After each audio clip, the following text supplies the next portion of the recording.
السلام علیکم مینوال امید لرم چې تاسو به ټول روغ جوړ کوئ عزتمن علي شاه 007 خو مفتی صدر صاحب ته ټلیفون کړو مفتی صدر صاحب صاحب د قاتل په باره کې داسې خبرې وکړې راځئ مینوال موږ دا ویډیو تر اخره پورې وګورئ چې تاسو ته مکمل تفصیلات در ورسي د دې تفصیلاتو نه مخکې زه تاسو ته د یادګینه وکړم تاسو کو چارې زموږ په دې سوپر کلیک چینل کې نوي وئ چینل هم نوي سبسکرایب کړئ مهرباني وکړئ تاسو زموږ د سوپر کلیک چینل د سره سبسکرایب کړئ خوا کې سره د ټلیک نشان واخلئ چې هر یو نوی معلومات ویډیو تاسو ته په اسانۍ باندې در ورسیږي عزتمنو واسطه ته دغه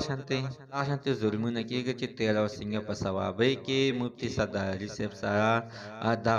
دغه ظلم شوی مینوالو چې د چې دغه پروګرام ته تللی د پروګرام نه چې لاندې راکوز شولو یعنې واپسي کوله په واپسۍ کې ورته عزتمنو دغه کس ورته لاندې ناست دی او په چاقو باندې په سینه باندې دوه چاقوان ووهلو د هغې نه بعد عزتمنو دا خپلو کسانو راواستو او شاه منصور اسپتال ته یې راوړو د ده هلته کې علاج شو د علاج نه بعد عزتمنو دا خپل کور ته راغلی ثوابۍ ته او په حجره کې کېناستو او په حجرې ته عزتمنو سړکه کې ډېر کسان تپوس لپاره وځي او هر سړي ته عزتمنو ښه په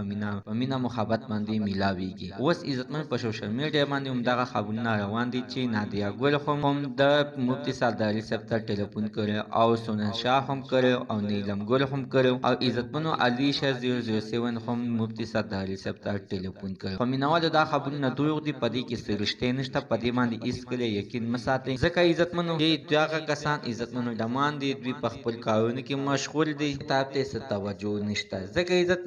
عزتمنو مفتی صدر علي صاحب د دې خلکو خلاف دی نو هغوی به څنګه د دوی تپوس وکړي ښه خبره ده عزتمنو چې د دوی مفتی صدر علي صاحب تپوس وکړي او د صحت په باره کې ترنه غوښتنه وکړي ستا صحت اوس څنګه دی نوالو مریض په دې خبره باندې خوشحالېږي خفه کېږي نه خو عزتمنو دغه شانتې چې دا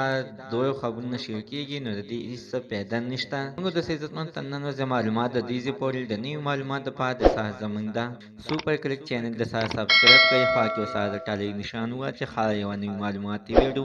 تاسو ته په اسانۍ باندې در ورسیږي